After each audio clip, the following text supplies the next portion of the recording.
Assalamualaikum warahmatullahi wabarakatuh. Perkenalkan, nama saya Soban Anggraini dengan NIM 23218042, Prodi PGSD semester 3 kelas E, Universitas Muhammadiyah Purworejo.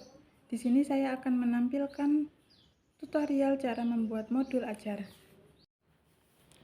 Halo semua, kembali lagi di channel saya. Di kesempatan kali ini saya akan memberikan tutorial cara membuat modul ajar di Kurikulum Merdeka tahun 2024. Sebelumnya saya sudah membuat tabel modul ajarnya. Yang bagian pertama ada informasi umum yang meliputi identitas modul. Nah, identitas ini biasa disusun menurut kita mengajar di mana ya. Untuk yang pertama, penyusun saya isikan dengan nama saya sendiri.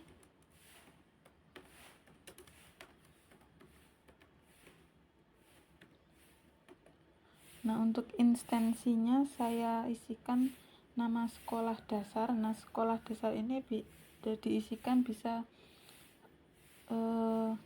sekolah kalian mengajar ya. Di sini saya isikan contohnya SD.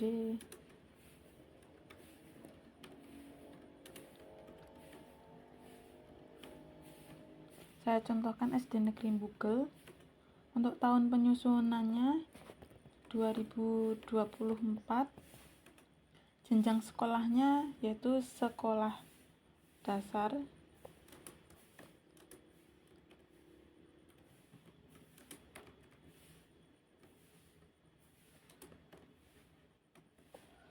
Untuk mata pelajarannya yaitu PPKN.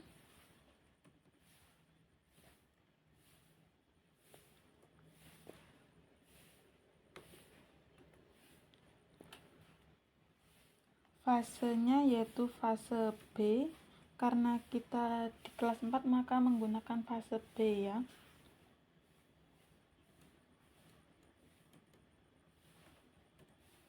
Kelasnya 4. Nah, untuk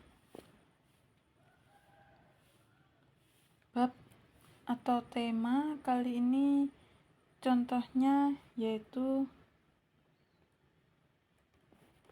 menjelajah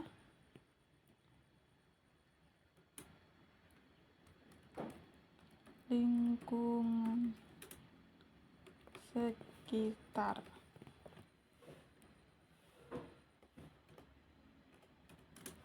Dengan tema menjelajahi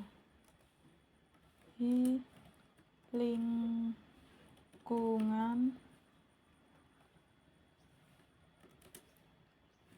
tempat tinggal.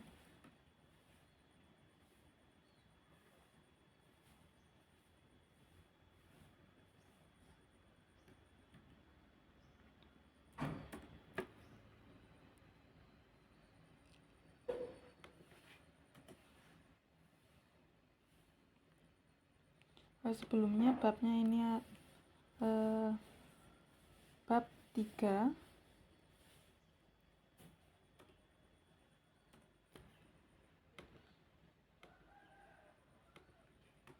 Untuk alokasi waktunya di sini dibuat 1 kali pertemuan yaitu 2 jam pertemuan, yakni setiap jamnya itu 35 menit maaf. Jadi 2 kali 35 menit.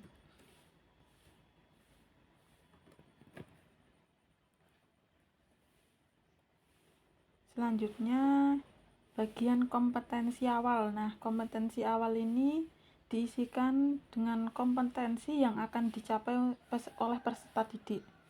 Di sini saya mengisikan peserta didik memiliki akhlak mulia dengan didasari keimanan dan ketakwaan kepada Tuhan Yang Maha Esa. Selanjutnya, peserta didik memahami konsep keanekaragaman lingkungan, baik itu keanekaragaman alami maupun buatan. Yang terakhir, peserta didik dapat mengetahui cara menjaga lingkungan tempat tinggal. Bagian selanjutnya yaitu ada profil pelajar Pancasila. Profil pelajar Pancasila ada 6. Untuk membuat modul ajar bisa diisikan minimal 1 ya teman-teman. Di sini saya mengisikan ada 5, yaitu yang pertama beriman, bertakwa kepada Tuhan Yang Maha Esa dan berakhlak mulia. Yang kedua gotong royong, yang ketiga mandiri, yang keempat bernalar kritis, dan yang kelima kreatif.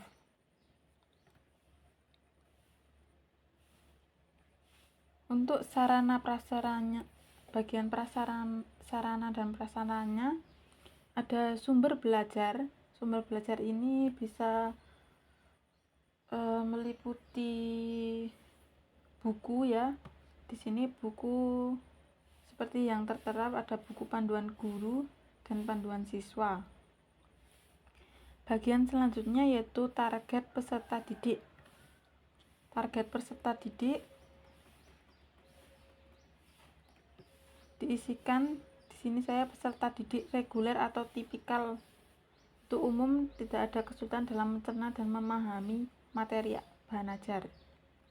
Kedua, peserta didik dengan pencapaian tinggi, mencerna dan memahami dengan cepat, mampu mencapai keterampilan berpikir aras tinggi atau HOTS, dan memiliki keterampilan memimpin. Bagian selanjutnya yaitu jumlah peserta didik. Jumlah peserta didik bisa teman-teman sesuaikan dengan jumlah peserta didik di kelas masing-masing. Di sini saya isikan minimum 10 peserta didik dan maksimal 20 peserta didik. Bagian selanjutnya yaitu ada model pembelajaran. Model pembelajaran yang saya gunakan yaitu pembelajaran tatap muka dengan metode NHT.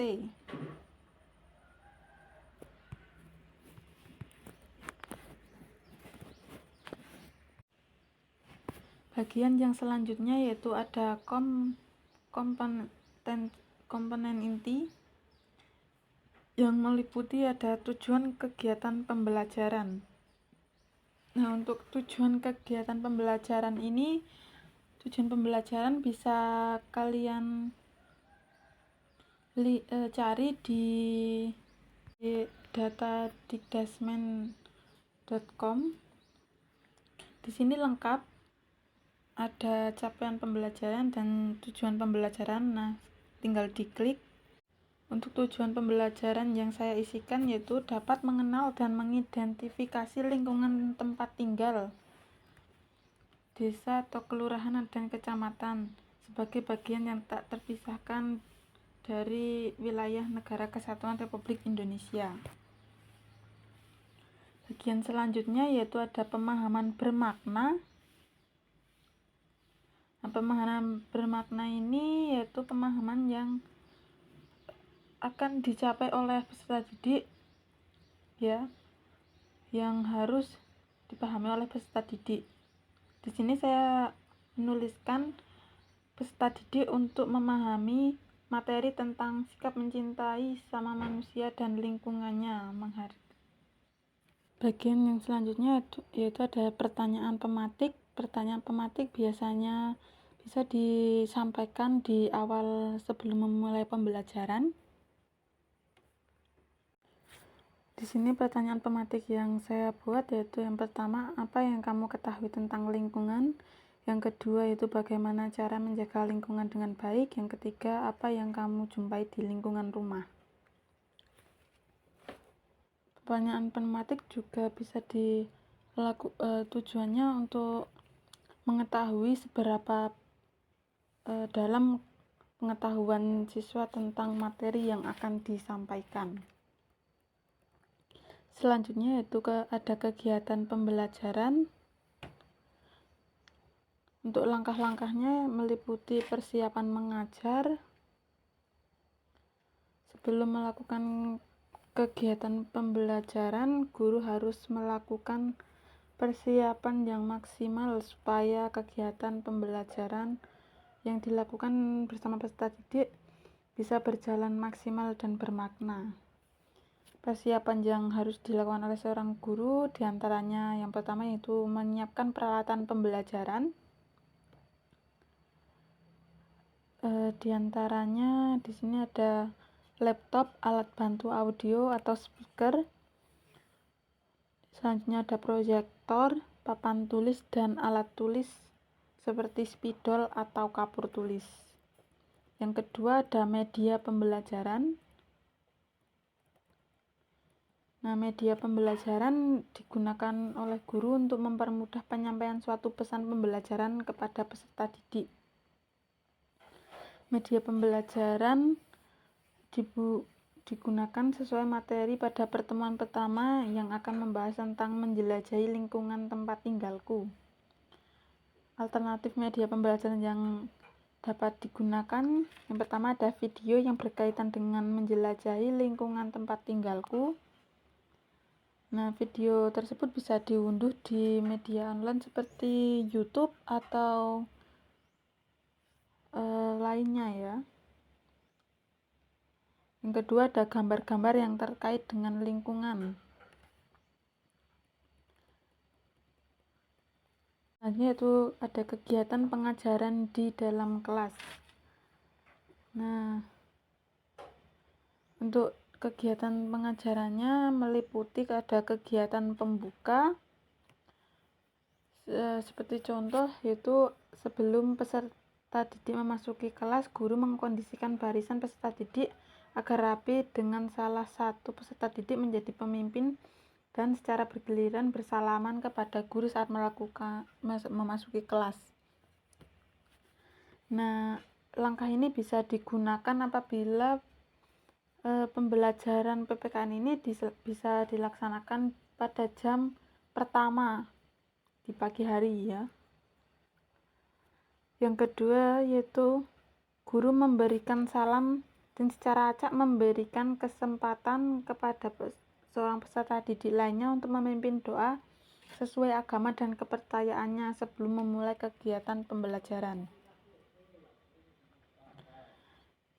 Selanjutnya, guru mengecek kehadiran peserta didik untuk mengetahui siapa yang hadir dan siapa yang belum hadir.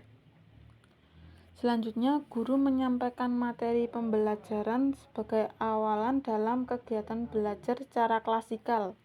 Kemudian dilanjutkan dengan tujuan pembelajaran saat ini dengan mengajukan pertanyaan-pertanyaan singkat yang berkaitan dengan lingkungan di sekitar peserta didik. Untuk langkah yang terakhir, guru menjelaskan kegiatan yang akan dilakukan serta mempersiapkan media pembelajaran yang akan digunakan dalam pembelajaran. Yang kedua di kegiatan inti. Nah, kegiatan inti itu proses pembelajaran yang dilaksanakan. Karena di sini saya menggunakan model pembelajaran NHT, maka peserta didik dibuat kelompok. Nah, seperti langkah yang pertama, peserta didik dikelompokkan dalam beberapa kelompok yang terdiri atas 3-5 orang. Yang langkah yang kedua, guru menampilkan video dengan menggunakan laptop dan proyektor. Langkah yang ketiga, guru mempersilahkan peserta didik menyimak dan memperhatikan tayangan video tersebut. Langkah yang keempat, setelah penayangan video, guru menyampaikan pertanyaan terkait tayangan video atau gambar untuk merangsang peserta didik menyampaikan pendapatnya. Contoh pertanyaan yang bisa diajukan diantaranya ada apa kesimpulan dari video tersebut. Yang kedua ada apa yang belum kalian pahami dari video tersebut. Langkah yang kelima berkaitan dengan langkah yang keempat. Di langkah yang keempat, guru hendaknya tidak mengomentari pendapat peserta didik dan tidak meminta alasan peserta didik mengenai pendapatnya. Langkah yang keenam, guru mengklarifikasi masalah dengan cara memberikan tanggapan atas pendapat setiap kelompok serta mengarahkannya ke konsep atau materi pembelajaran, yaitu tentang lingkungan tempat tinggalku. Langkah yang selanjutnya yaitu guru memberikan lembar aktivitas peserta didik atau LKPD yang harus dikerjakan secara berkelompok. Langkah yang terakhir, guru mempersilahkan perwakilan tiap kelompok untuk presentasi lembar yang sudah selesai dikerjakan. Kegiatan selanjutnya yaitu kegiatan penutup. Nah, kegiatan penutup bisa meliputi seperti di sini. Yang pertama, guru mengapresiasi dan memberikan klarifikasi terhadap seluruh tugas yang sudah dikerjakan oleh peserta didik. Yang kedua, guru bersama peserta didik melakukan refleksi pembelajaran mengenai materi pembelajaran pada pertemuan ini. Langkah yang ketiga, guru memberikan informasi mengenai kegiatan pembelajaran pada pertemuan selanjutnya. Yang terakhir, guru menutup pembelajaran secara bergantian memberikan kesempatan pada peserta didik lain untuk memimpin berdoa bersama setelah selesai pembelajaran. Di sini juga ada kegiatan pembelajaran alternatif apabila kegiatan pembelajaran di atas ini tidak bisa dilaksanakan. Namun apabila kegiatan satu bisa dilaksanakan, maka tidak perlu diberi kegiatan pembelajaran alternatif ya teman-teman.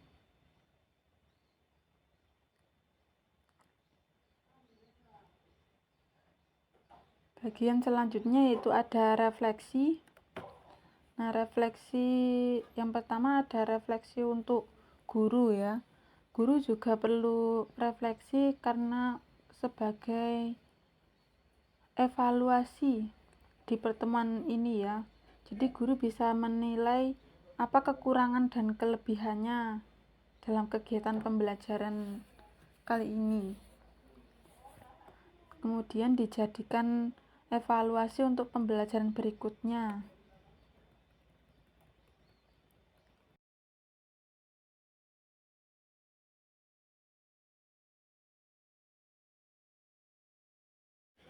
Bagian selanjutnya yaitu ada asesmen atau penilaian. Nah, ini penting dilakukan ya.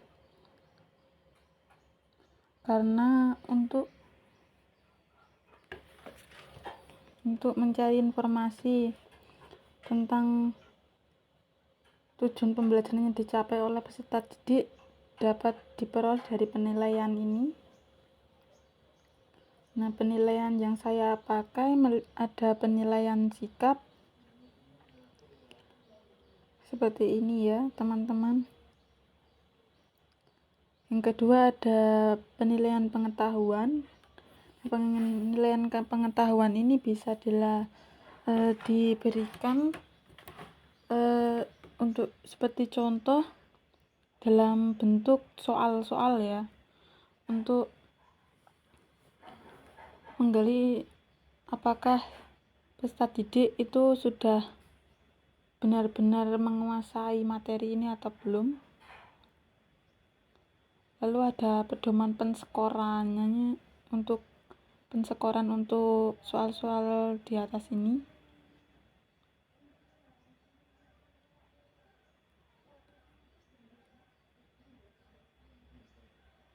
Bagian selanjutnya yaitu ada lampiran yang pertama ada lembar kerja peserta didik yang dilakukan secara berkelompok tadi. Ini ada kelompok berapa, kelasnya, nama anggota kelompoknya.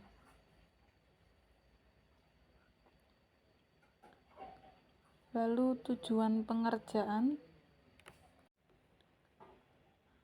ada petunjuk pengerjaan dan soal-soalnya. Di sini saya membuat ada 5 soal ya. Selanjutnya ada nilai dan paraf orang tua. Bagian yang selanjutnya yaitu ada bahan bacaan guru dan peserta didik.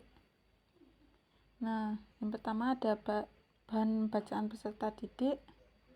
Ini meliputi materi tentang menjelajahi lingkungan tempat tinggalku.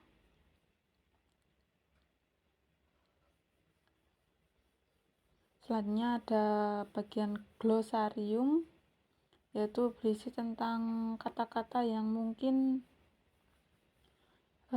kurang familiar gitu ya. Selanjutnya ada daftar pustaka.